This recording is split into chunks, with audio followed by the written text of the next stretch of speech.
Hello students, we are discussing chapter 3rd of the class 9th science. The name of chapter is Atoms and Molecules.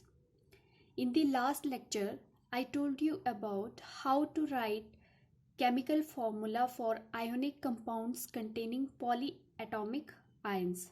Now today we will discuss on molecular mass. First of all, we should know that what is atoms and molecules. Atoms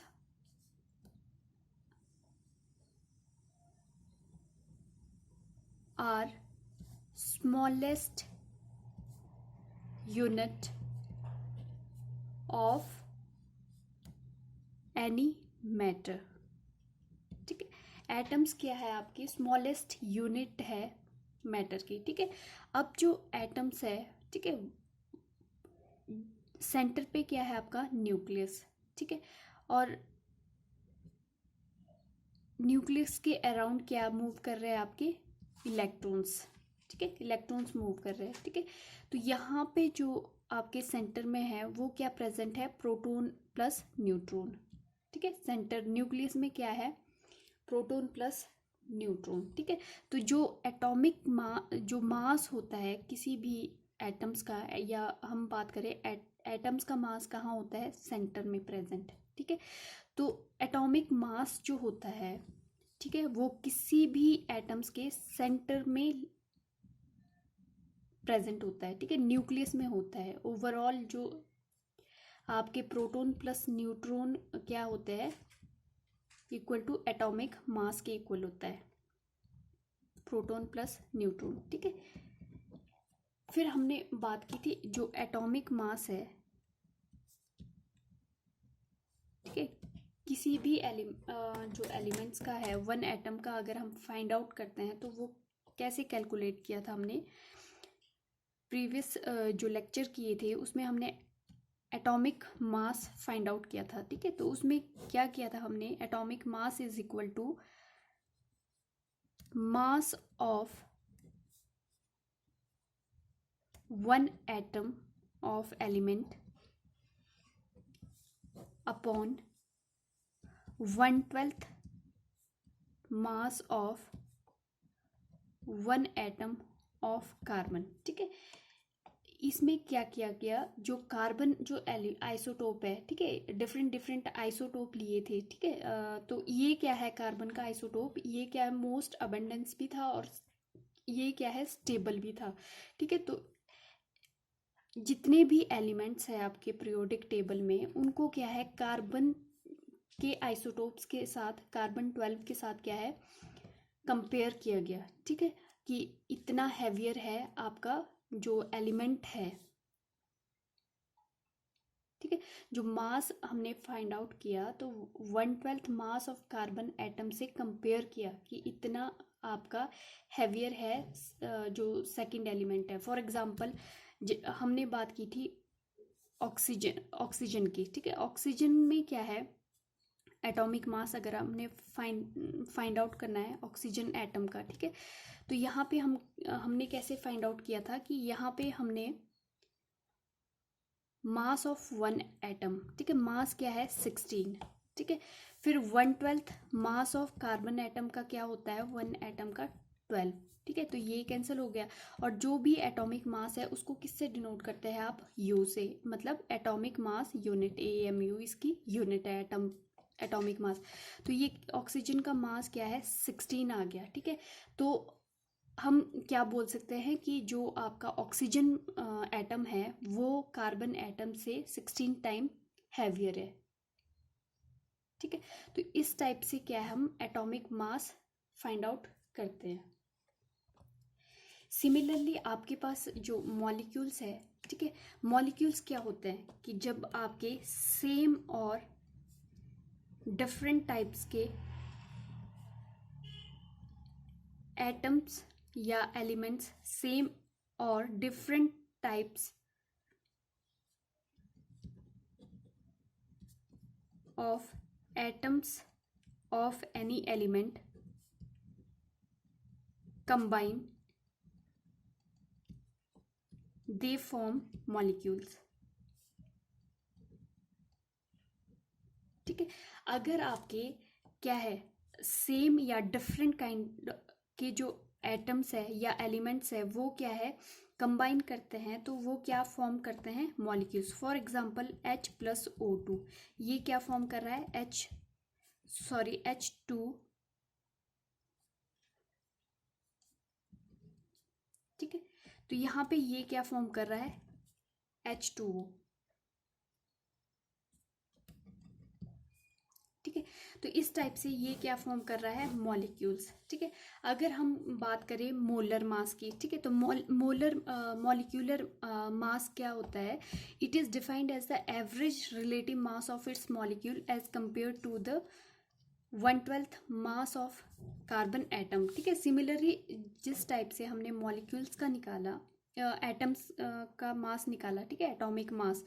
ठीक है, तो similarly आपने क्या है यहाँ पे भी carbon isotopes को क्या है स्टैंडर्डाइज करना है कि 1/12 पार्ट ऑफ कार्बन आइसोटोप से क्या है कंपेयर करना है। ठीक है, जिस टाइप से यहाँ पे किया था ना ऑक्सीजन का क्या है हमने फाइंड आउट किया 16U। इसका मतलब क्या है कि जो आपका ऑक्सीजन एटम है वो 16 टाइम हैवियर है आपका 1/12 मास ऑफ कार्बन एटम। ठीक है, सिमिलरली आपका इसमें भी क्या है और हम क्या बोल सकते हैं the molecular mass of the substance can be calculated as sum of atomic masses of all the atoms which constitute a molecules that substance। ठीक है, अब आपके पास फॉर एग्जांपल H2O है। ठीक है, अब यहाँ पे कितने मॉलिक्यूल्स प्रेजेंट है। ठीक है,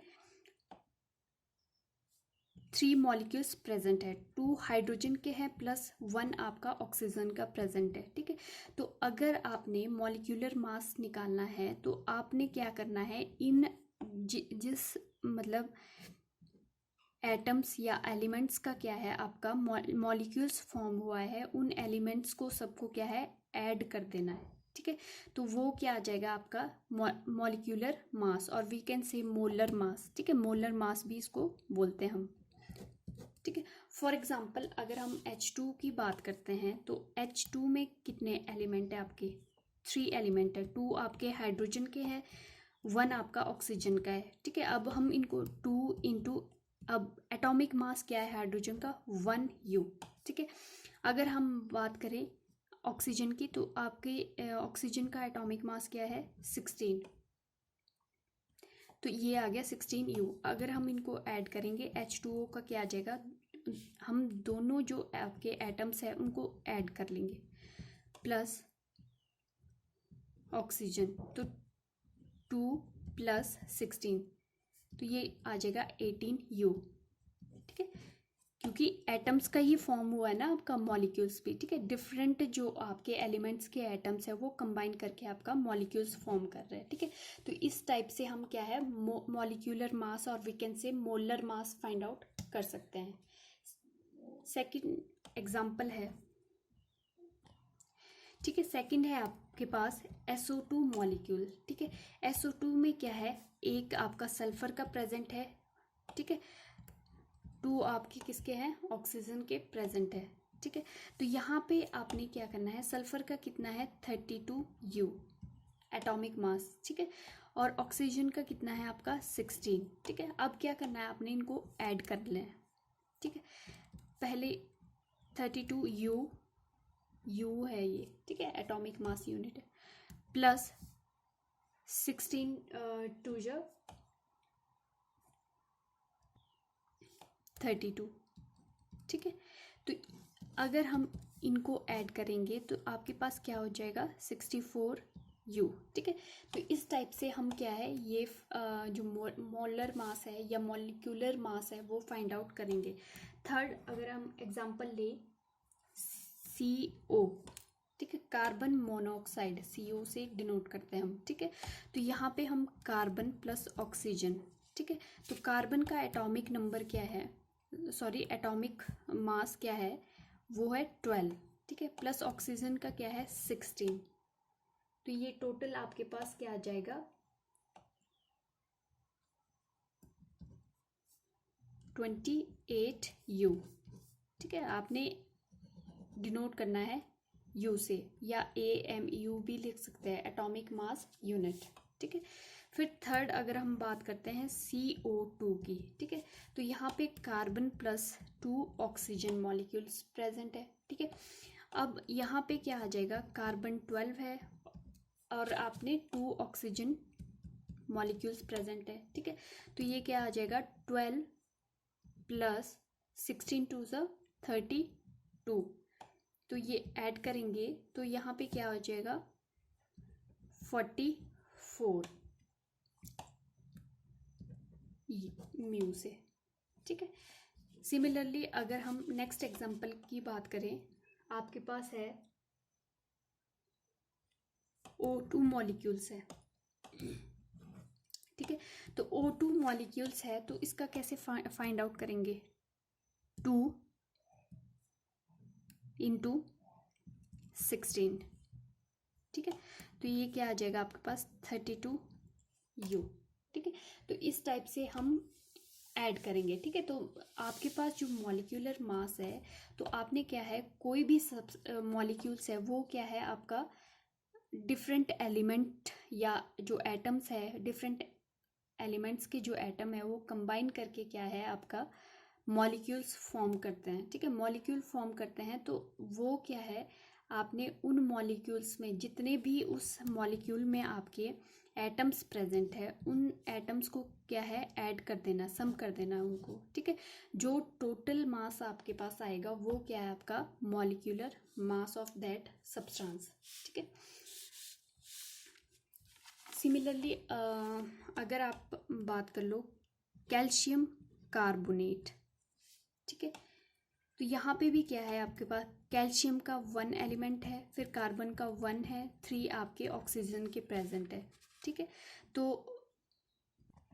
अब आपके पास है कैल्शियम कार्बोनेट, ठीक है, 1 एटम आपका कैल्शियम का है, 1 कार्बन का है, ठीक है, 3 आपके एटम्स प्रेजेंट है ऑक्सीजन के, ठीक है। तो जो कैल्शियम का है वो क्या है, एटॉमिक जो मास है वो है 40, ठीक है। कार्बन का क्या है 12, फिर आपका जो ऑक्सीजन का है, ठीक है, तो वो क्या है 3 मॉलिक्यूल्स है इंटू 16, ठीक है। तो ये अगर इसको फर्दर सॉल्व करेंगे 40 प्लस 12 प्लस 16 3 ज़ा 48, ठीक है। अगर इसको एडअप करेंगे तो ये आ जाएगा आपके टोटल 100 यू, ठीक है, क्योंकि इसको डिनोट करते हैं एटॉमिक मास यूनिट से, ठीक है, इस टाइप से, ठीक है। तो ये आ जाएगा कैल्शियम जो कार्बोनेट का मास है वो आ जाएगा आपका 100 म्यू के।